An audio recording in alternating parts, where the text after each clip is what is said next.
When going through the research and planning stage of the production of our horror film trailer, we utilised many new technologies. An example being the use of Web 2.0, which is the second generation of Internet, whereby the audience create the content, not the website. This is user-generated content.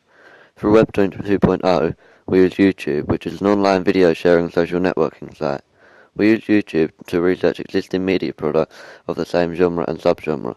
An example is Scream, which is an American slasher stalker horror film. The use of mise-en-scène in terms of props inspired the use of a mask and a knife. IMDb and Rotten Tomatoes are examples of new technologies in the form of websites. The purpose of these websites is for editors and film fans to review new films.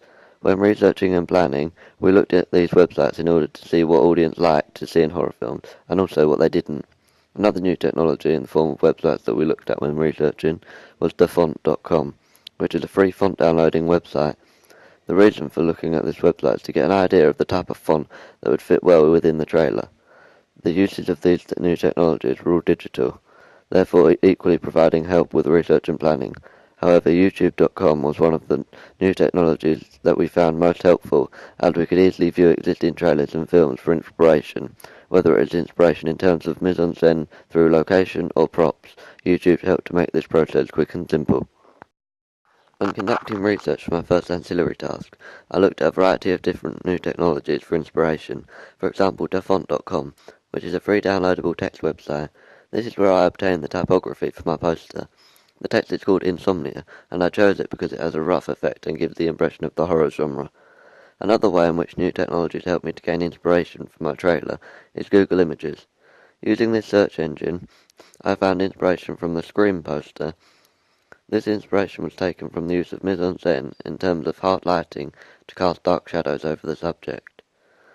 When taking the photos for the poster, I had to take into account the lighting conditions and set the camera up according to that. This is how I achieved the dark shadows. Also, when constructing my poster, I used the new technology of Adobe Photoshop, which is a photo editing software that allowed me to use layers to create different elements of the poster. For example, background was on a different layer to the masthead, therefore allowing me to edit them separately. I also downloaded fonts from dafont.com using the download icon and installing them onto the computer. This was helpful in that it allowed easy access to the text as and when I needed it. To gain inspiration for my own horror website, I used new technologies such as the Internet, in particular existing products, an example being The Exorcist. This website gave me inspiration in terms of layout to use a singular photo as the background. I used existing websites to inspire conventions such as the menu, which was used at the top of the site in the Friday the 13th website. Dafont.com also helped me in my research, as I could clearly see which text would fit best on the website. In the end, I chose the same font as was present in my first poster. During the construction stages of my website, I used new technologies in terms of Wix.com. This is a free website builder on the internet. This allowed me to import the images and text onto a website template and make it my own. I also used Photoshop to edit the images to put on the website, primarily the title, whereby the colour had to be corrected to ensure there was enough contrast between the title and the background.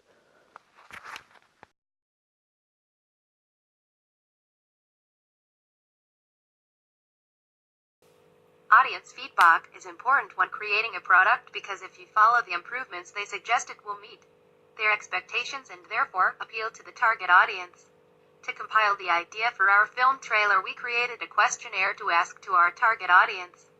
This target audience was of people 18 to 25-year-olds, as this is the average age for horror film audiences. When we created this questionnaire, we gained multiple answers and compiled the answers in different graphs. We then used these results to gain an outline for our film. An example of one of the questions we asked was, which main weapon would you prefer for a horror film? The result for this was knife as the favorite weapon, which had 40% of the results. We chose to range the questions we asked so that they covered all areas of the film.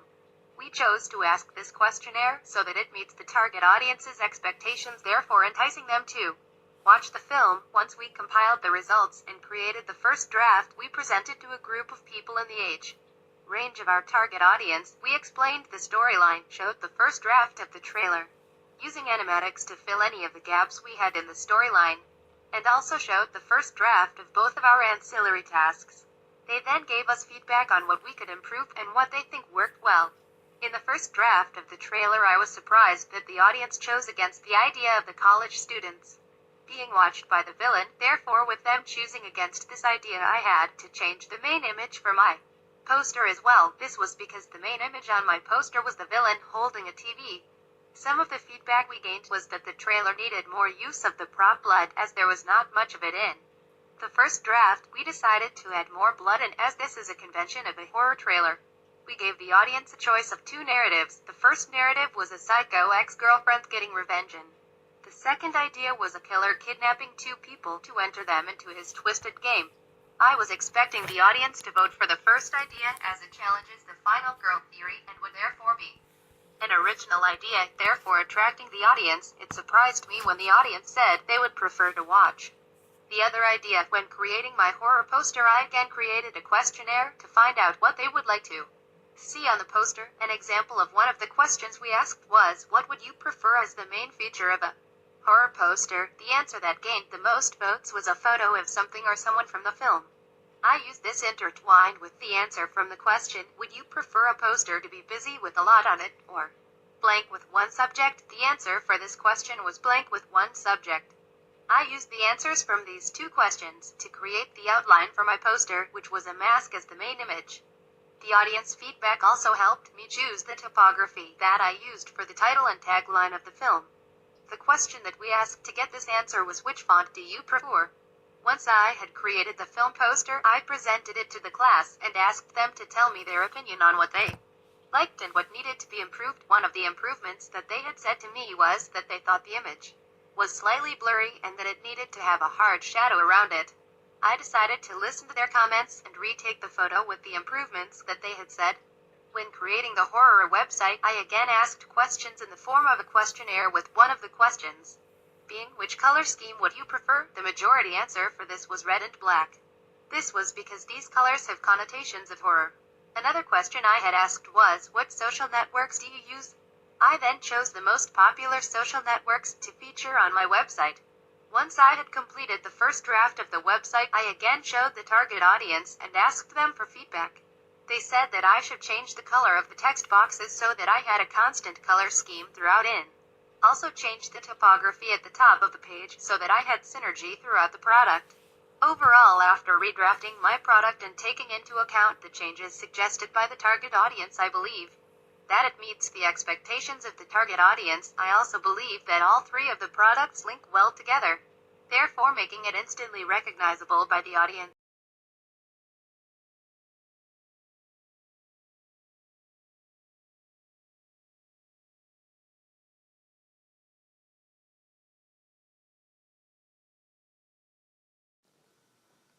For the construction of our horror trailer, we used a variety of new technologies, all that fall under Web 2.0, known as the second generation of the internet. One example is the editing software Adobe Premiere Pro. We used this to edit our clips together and create the trailer. For the sound aspect, we needed some non-diegetic music to create tension. We used the website soundbible.com for this. We also got the sound of the typing effect from this website. The last new technology we used was thefont.com. We needed this website for the fonts for the trailer. For my separate ancillary tasks, I used many different new media technologies to construct them. My ancillary tasks were to create a horror poster and a horror website. For my poster construction, I used Adobe Photoshop. This is a software that enables you to upload/create images and adjust them to your own preference. There are many different tools you have to use in Photoshop. An example is the Magic Eraser. This tool enables you to remove the layer on the part of the image you have selected so the image/text sits clearly on the background behind it. As I was creating a horror poster, there were many layers involved, so therefore this tool was extremely helpful and was used regularly throughout. Another vital tool from Photoshop was the Auto Select tool. This tool was extremely helpful for the construction of my poster, as it allowed me to select any layer simply by clicking on it. Even though it sounds a simple tool, it really helped speed up the process. For the website, I used a new media technology in the terms of the website Wix.com. This is a website design page that allows users to sign up and create their own web page via templates. This website was extremely simple and easy to use. It allows you to import images/text and add them to the web page. I used images I had taken on my phone from filming and used them as a background. It also allowed you to import videos from YouTube. This allowed me to import my trailer and include it on the web page, promoting Synergy.